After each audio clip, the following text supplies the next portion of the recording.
You're wearing my favorite color. Oh, really? Thank you. Yes, I appreciate that because purple is, I think, an underrated color in terms of the wardrobe rotation. A lot of times people like gravitate to black, but purple is that girl. She's a royal color. Yeah, this is like a seasonal color for me. Like I like this shade of purple during this time of year, and it's like it's not black. It's not black, so it's Right. weather appropriate, but it's not black. Yes, and we are currently in the fall season, which I'm kind of sad about, but my wardrobe gives a little bit more because I love a good like leather. I love a great coat, but that's not why we're here. We are here for the next episode of Coffee with Yvonne, a show for creatives and entrepreneurs. And I have with me today someone I've been following on social media, and I can confirm is a great person in real life because when I saw her when I saw her at Mama Tina's book event, what was that? Was that earlier this summer? Was I it was what month was it April? Was Maybe it April? April. Was it April?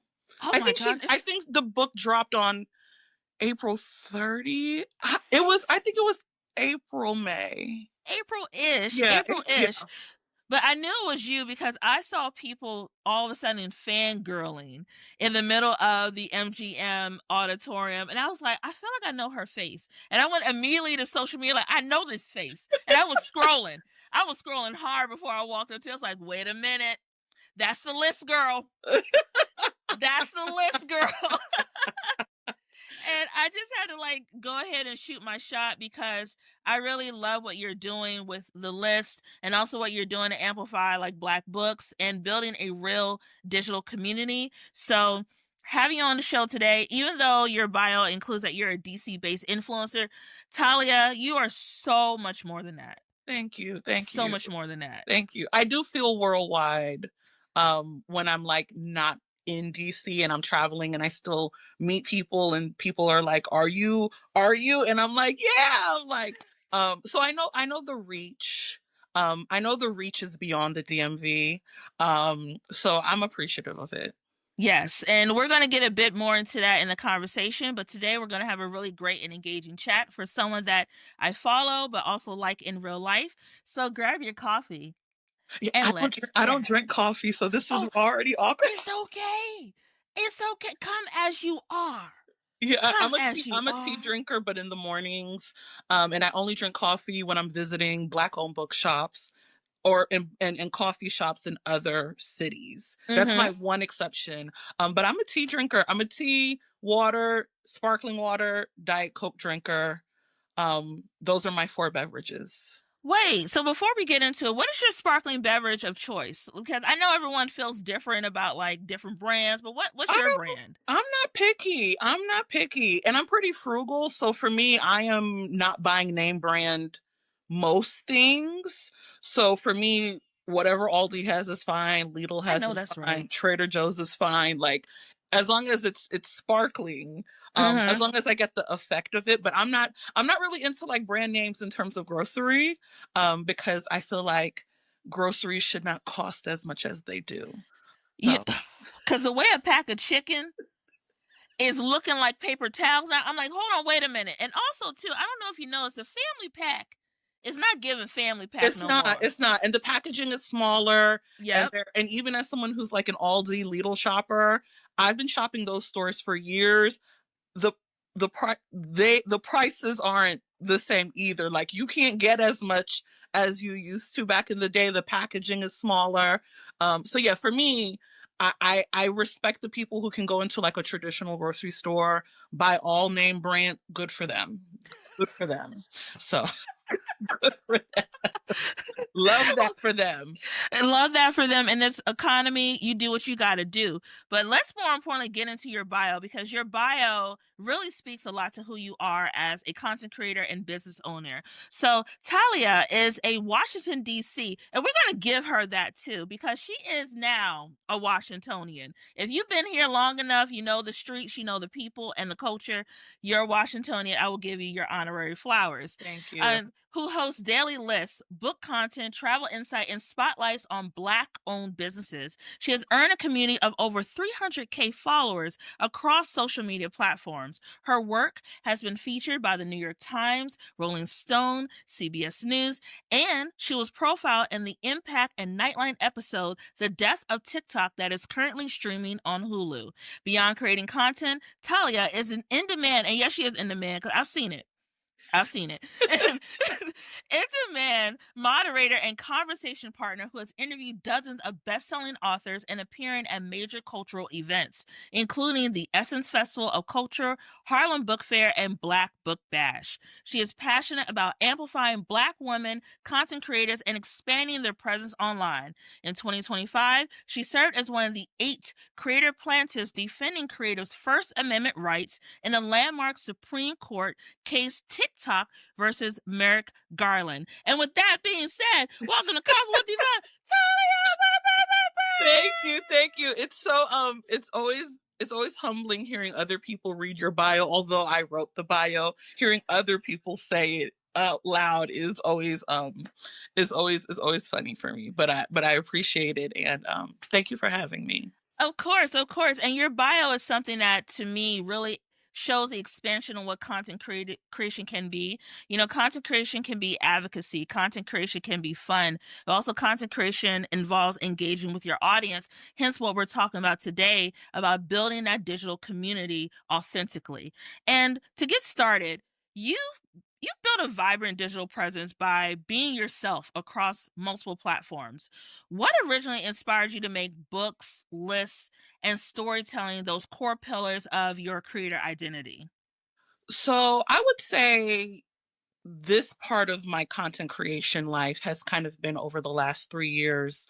But before kind of like TikTok going viral, capitalizing off of that momentum, um, for me, I think I just joined. I've always been kind of like social media savvy. That's what I do in my actual 9 to 5. My creator journey is the 6 to 5. Honestly, it's 2 full-time jobs. But like in my day job is social media as well. And I joined TikTok in 2020, like a lot of people. We were in the house bored, and it took about 2 years for me to try my hand at creating videos. And I was like, I'm not going to be like a creator or I'm not about to be an influencer or anything, but I want to know how to make TikToks in the event that my work, my day job calls for that. Like, I need to be able to tell a client, I cannot tell a client, no, I don't know how to use TikTok. I don't know anything about TikTok. So I just started making videos, like, real simple stuff. And I think my production value is still pretty simple, but it was in November 3 years ago where I randomly posted a video. It went viral, and I told myself, you know what? Let's let's see how far we can go with this. Let's see what we can do off of this momentum. You have people's attention. What are you going to do with the attention now? So that kind of first list was the one that set I set this path for me. So I started just making sure that whatever content I'm presenting is in a list format. It's something that people can follow. It's digestible. It keeps you organized. So I was just doing lists about all types, like just random stuff about music. I started incorporating my love of Black-owned businesses in list format. It was November, so we were right on the holiday shopping season. So I'm like, let me talk about all these Black-owned brands that I love and that the people who know me the best know that I love, and I prioritize in terms of like how I spend my money. And then the books kind of came in maybe like 6 months later. I had always been a part of a book club at that point, and I was reading for the book club, but book talk is something I kind of unlocked and discovered as a user. And I just started following these Black women talking about all the books that they're reading, and not just the books on the library bookshelves and at Barnes and Noble, but like this this community of like independent Black authors. Mm. So like my reading just went all the way up. I stopped watching TV. I canceled my cable. I bought a Kindle. Um, and I just started reading all of these books that these girls I was following would tell me to read. And then I'm like, you know what? I read 30 books this one summer, in the summer of 2023. Let me start talking about books too. And then that's kind of where the book content came in. And yeah, I think the rest is kind of history. But I think for me, my content is always going to be a reflection of who I am at that moment, what I like to do, what interests me, what I care about. So, you know, whatever that next interest, that next hobby is, I will incorporate it into what I do. But everything I show, everything I talk about are things that I care about, that interest me, that fill me. So it's easy to do because I'm just talking about the stuff I like, and I'm talking about the stuff that I'm doing, and I'm showing you the life that I live. So for me, this is just an extension of who I already am. Mm. And I get to evolve, and the content can evolve too with me. And you know what?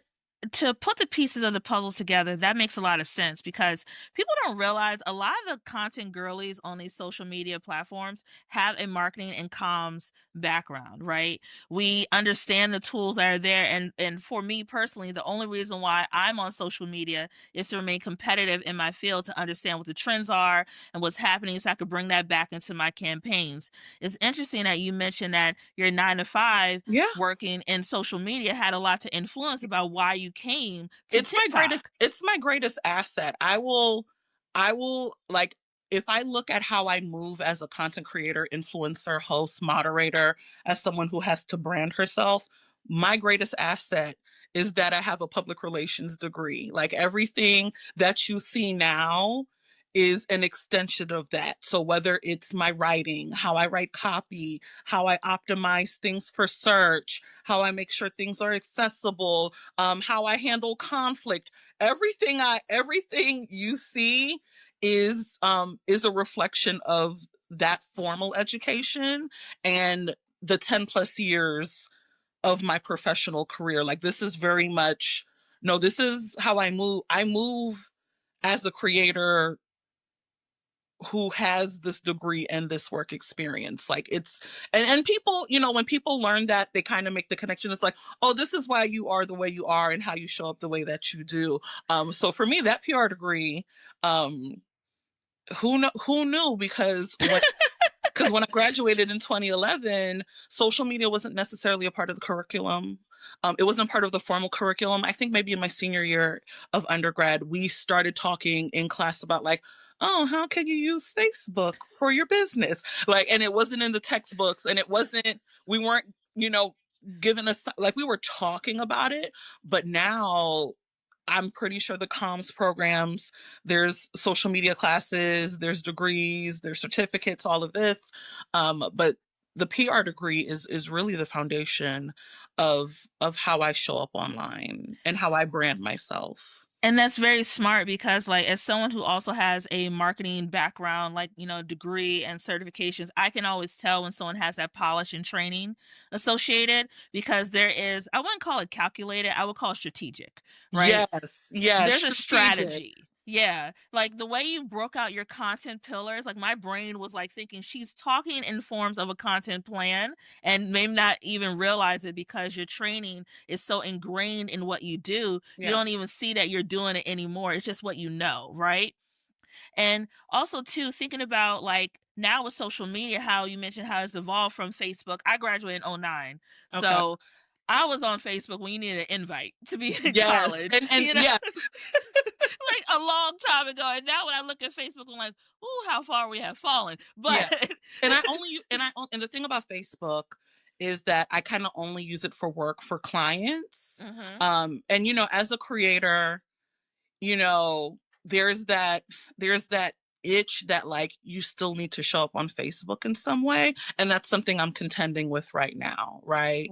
You Mm. know, cuz your peers are telling you, "Listen, Facebook is where it's at in terms of monetization, et cetera, et cetera." But I'm like, "But it's Facebook, and it's kind of devolved into, I don't but it's like, oh, you're making money, oh, and you're getting engaged, like, so for me, Facebook is like, it's like that final first frontier that it's like, oh, maybe I should be showing up on Facebook more. So yeah. Yeah, and you're exactly right, and especially now in like this scroll era where attention spans are even shorter than other. Like before, it used to be 30 seconds. I think we went down to 15, and now we're down to roughly 5 to 7 Yeah. seconds in terms of your attention. How do you craft your content that turns quick scrolling moments into genuine interest in what you're talking about when it comes to books and when you do long form content on your platforms? So that's interesting because for me, I consider almost all of my content, like my video content, long form. For me, videos on average are probably 3 to 4 minutes. Because I want to say what I need to say. Like I'm giving you the list. I want to talk about it. I want to make my jokes. I want to give my story times. So for me, I think as someone who always has videos on the longer side, I think it's about the hook, right? Uh, So when I come up on your feed, you see the green wall, you see the glasses, I have the text in the first, 3 to 4 seconds. I tell you how long the video is, I tell you when the list starts. I have pretty thorough captions. So I think it's kind of like of the hook. And also knowing that my content isn't for everyone. Like I get contents all the time. It's like, get to the point, da da da da, you take so long, da da. And I'm like, I don't, it's not that I don't care. It's that maybe you're not my audience, right? Because there are a lot of people who do enjoy the tangents and the asides and the jokes and the detailed descriptions and painting the scenes. So I acknowledge that not everyone is my audience. So I do think it's the hook. And something that I think has also helped is kind of, the serializing my content. yes. The first day of the month, what did I read last month? It's the second or third day of the month, what am I reading this month? It's Wednesday, this is the DMV weekend event guide. So I think people are knowing that on certain days is certain things. And then also, I think the tagline helps. Hi, my name is Talia. We love a list over here. So make sure you're following for daily list. I get comments when I kind of do like my more vloggy style content or like I'm reviewing something and they're like, where's the tagline? You should have said the tagline. And I'm like, this is not a list. What do you mean? This is not a list. Uh, so I think it's people uh once your audience gets familiar with what you do, like they know what to expect, right? So I'm consistent enough in a way where they know what to expect. They're looking forward to XYZ, and you either love it or you don't, right? Like I'm not meant to be followed by everyone. Don't want to be followed by everyone. Of course, I want to grow as a creator and expand my reach, but my content is not for everyone, and that's Mm. okay. And I love how you said that about teaching your audience what to expect, right? Having the hook, explaining to them what to expect in your content. Just like you could train your algorithm to show what you want to see on your feed, you can also train your audience on what to expect from your content. And Yeah. just like you said, your content isn't for everyone, and that is okay. And I think one of the missteps content creators make is chasing after the trend instead Yeah. of building authentically with their digital audience and building real engagement, right?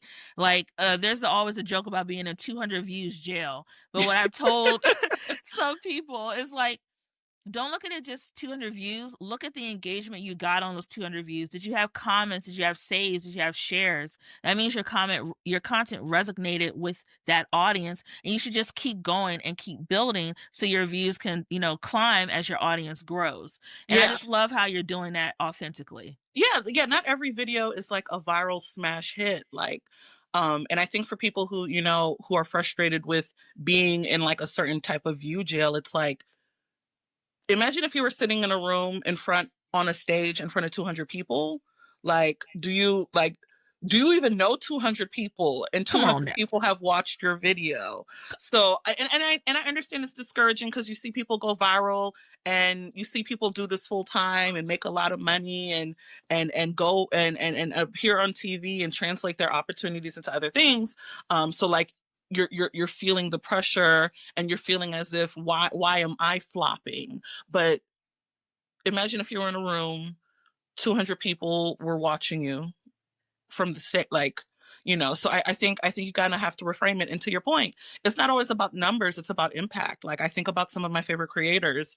I might have a larger following than them, but that doesn't mean that they're not important and they haven't had like a profound impact Mhm. on me. Like, numbers are important, but not everything. So Yes.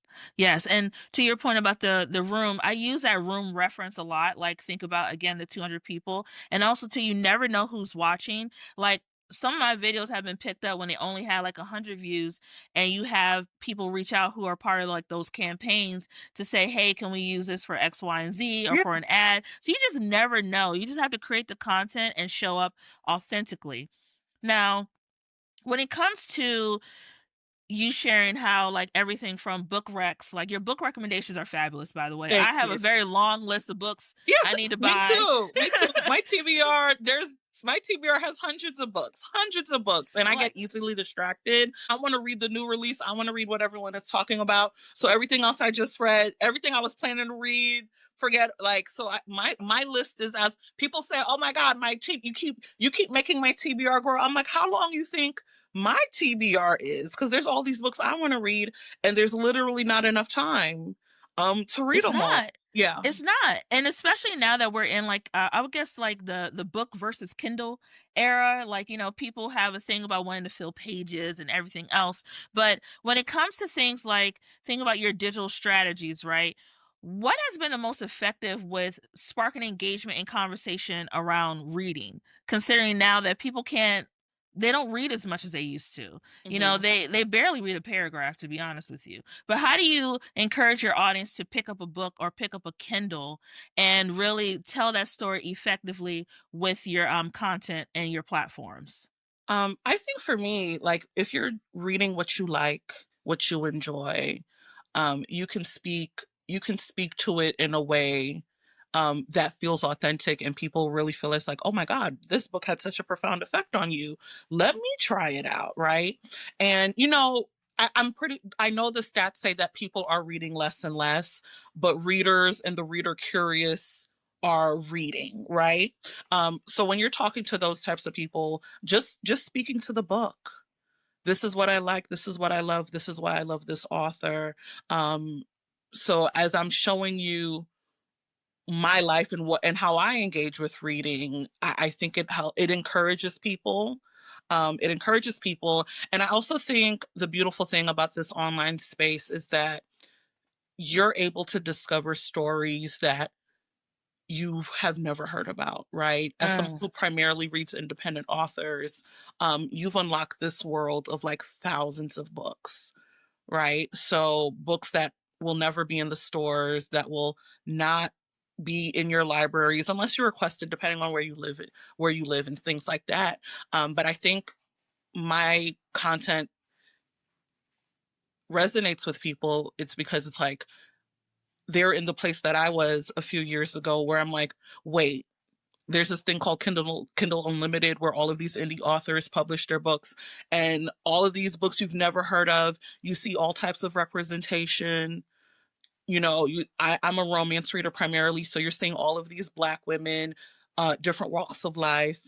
They look different, body diversity, complexion diversity. Some of them have disabilities, mhm. and you're seeing all of these women who have kind of not been pedestalized, having these amazing love stories. So I think people are getting interested in reading because this online space has exposed them to so many different types of stories, Mhm. and not just what they see at their brick and mortar store or their big box store. So I think the appeal is the uncovering of all these stories that have been traditionally shut out by the traditional publishing industry. So yeah.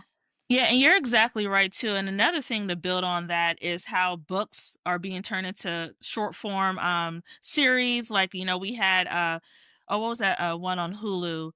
that Kindred. Like you had Yes. Kindred that was on Hulu. I really wish they would have brought that back, honestly. But you had like those kind of shows. You see other books that are being transformed into movies, and that really has re-sparked interest in the book itself. So when they come across your content and you're giving more in-depth detail about it of things that may have been missed in the TV series, you're Yeah. really giving them a window into a space that they may not have originally went to. They would have just went to see the show and call it quits, but now you're giving them details and insights from a Black woman's perspective that they may have missed, which is really great. Yeah. Yeah. And the thing is, like, Black stories don't get adapted as much, right? So there's definitely a hunger for books like the few movies and TV shows that we're seeing now. So it's like, oh, you love this, you will also love these books, right? So, every day we're talking about, oh, we need more Black rom-coms. It's like, but look at all these books. It's not that we need more Black rom-coms. We need more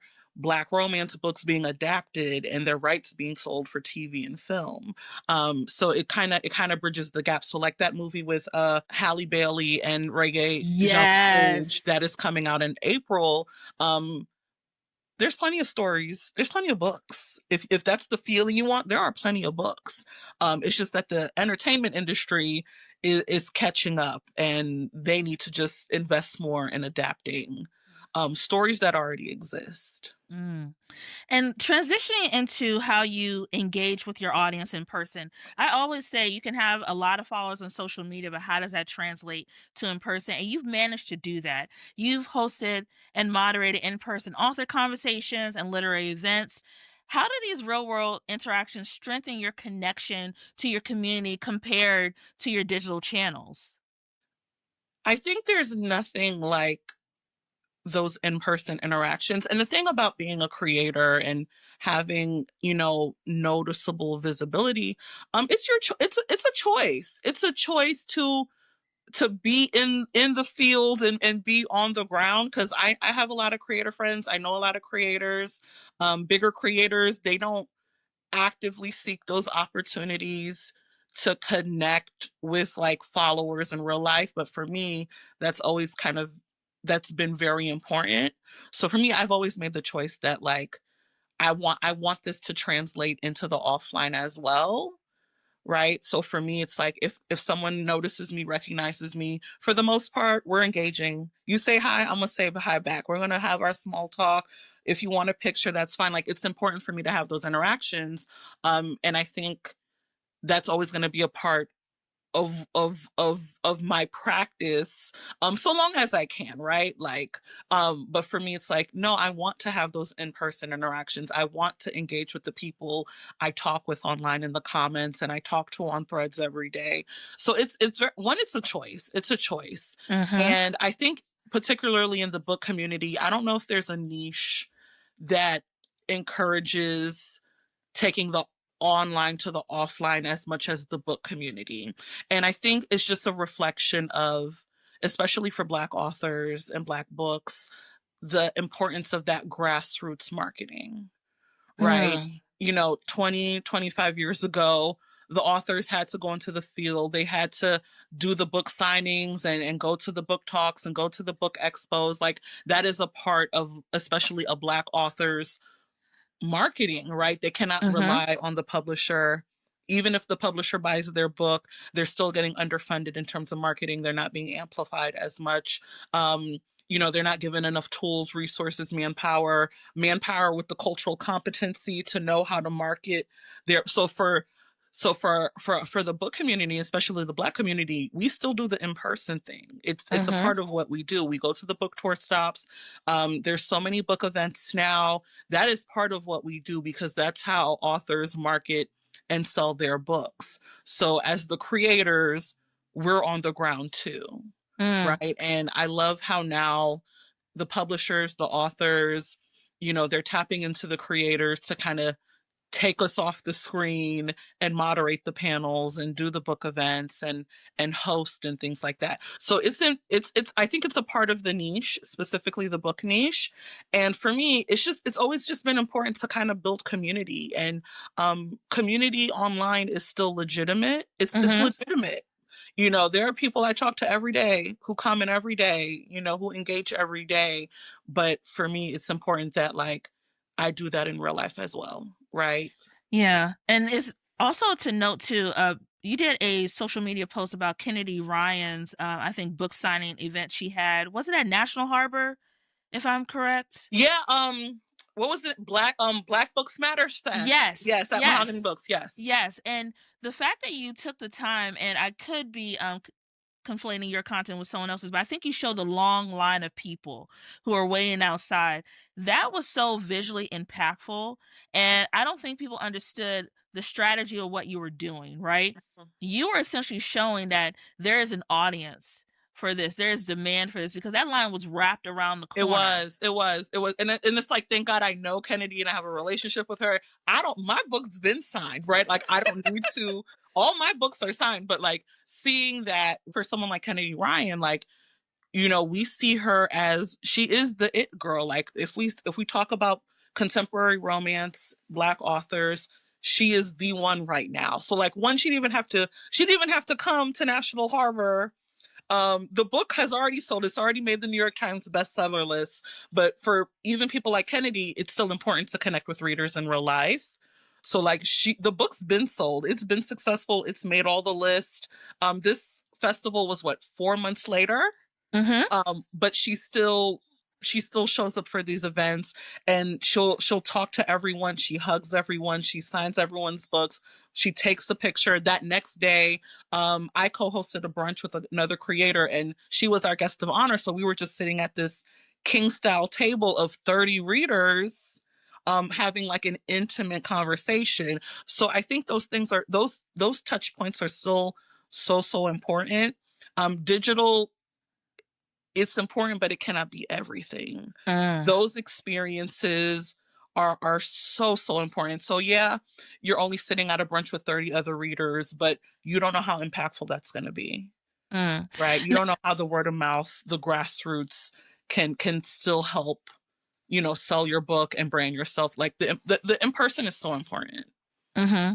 And if you were to give, because we're coming to the end of our interview, if you were to give a recommendation to publishers about how to work with inclusive content creators like yourself in the book, and content creation space, what recommendations would you give them? Like, what would you say to them? This is how you bring in this audience. This is how you authentically connect. Like, what are your recommendations? To publishers, and as someone who's talked and interviewed a lot of to authors, I've talked to a lot of authors in interviews, and just interpersonally. um the publishers need to listen to their authors first too.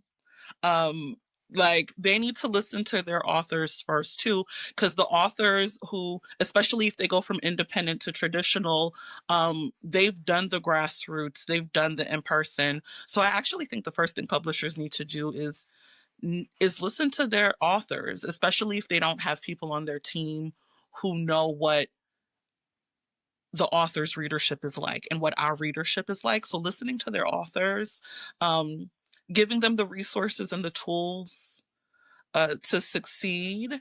And I do think it's important that you're still putting authors in the field. Mm, And I know for a lot of publishers, they look at data when they're deciding, oh, do we send you on a book tour? How much do we allocate? What cities do we send you to? mm-hmm. It's important to listen to the data too, but it's also important to listen to the authors and let them know what they're telling you. Like, I remember one author, um she's traditional, and she published a book. They sent her on a book tour, and they justified only sending her to Richmond in like this region and not to DC and Baltimore, because they thought Richmond would capture or account for DC and Baltimore. And it's like, no, No, no. And it's no. and it's no, and it's like, how, and it's like, if you just listen and trust the author, you would know that you also need to make a stop in DC and or Baltimore. Honestly, both. Mm-hmm. Honestly, both, right? And if you say you want to capture Black readers, why aren't you sending them to Atlanta? Why are you not sending them to Houston? Why are you not like? So it's like, I know the data, but you also kind of have to understand that, the data doesn't tell the full picture all the time. Mhm. So Richmond is not the catch-all for DC, Maryland, Virginia. It's and some people did drive to Richmond for that one tour stop, but it's like that's so impractical. Why didn't you send her to DC and Baltimore? Because there's plenty of us who read her books up here. So I think they need to listen to their authors. They need to really give the tools, the resources, and I do think creators are helpful in this instance where they can kind of bridge that gap for the cultural competency that Mhm. they may be lacking. So like I'll get approached by a publisher saying, "Hey, this author's going on tour, would you want to moderate the DC stop?" And I'll be like, yeah. And then that's my opportunity to be like, here are all the Black owned bookstores. Mm. Let me know if you need an introduction. I know the owners at all of them. If you want to do other spaces, here are the other venues I know. Here are the ones that are Black owned businesses. So as a creator, never feel afraid to tell the publisher, it's like, hey, thank you for including me, considering me. But here's everything I know about the region. Here's who you should be inviting. I don't know. Are you inviting people? I think you should invite these creators. So Mm. I think as creators, any opportunity to share those insights that they don't have because they're sitting in an office uh, in Manhattan, right? And they don't know DC like I do, right? They don't know Atlanta like the Atlanta creator does, or Dallas like the Dallas creator does. So I think there needs to be more listening.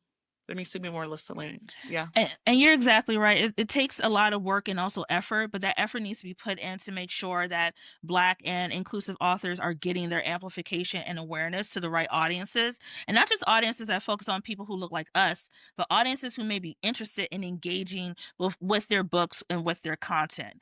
Yeah. And, I know we're coming to the end of our interview, but I do have a couple of sip and spill quick fire Yeah, questions for let's do you it. here. Let's do Here. it. Let's do Okay. it. Cool beans. Cool beans. Okay. All right. Now, top of the dome. You got to stand 10 toes down about your answer. Okay. Okay. Who is the best rapper or singer of all time? For rapper, I'm gonna have to say Jay-Z. I'm gonna have to Th- say Jay-Z. Thank you. I'm Thank gonna have to you. say Jay-Z. And I think Give his yeah, respect to Hove. yeah, and his career journey, I think, is the master class in how you go from the Marcy projects to everything that he does now, right? Hmm. And then lyrically amazing. Like there's a trend right now on TikTok where people are like, I forgot what it is, but it's like either recite a Jay-Z verse or whatever. Oh, And it's yeah, like, yeah, yeah. it's like, no, he's one of the he's the greatest. He's one of the greatest. Yeah. And I definitely love the fact that you named Jay-Z because now considering that, the new age rappers are coming in, Jay-Z, like, people Yeah. like, oh, not Hove. He's just married to Beyonce. No, respect Hove for But what he has done for the the culture. children don't know because the kids were born in 2004. They don't Oh, know. Lord. They don't know.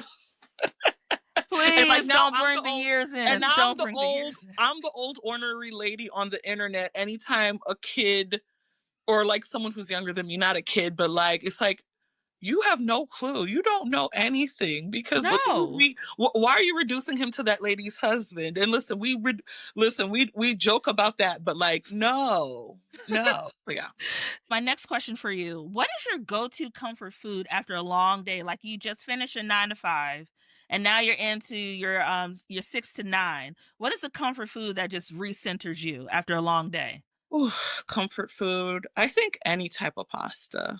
I could take any type, any type, any type. Preferably like I think as I get older, can't do too much tomatoes, like Mm, the acidity of like, but like any type of pasta, I'll take it.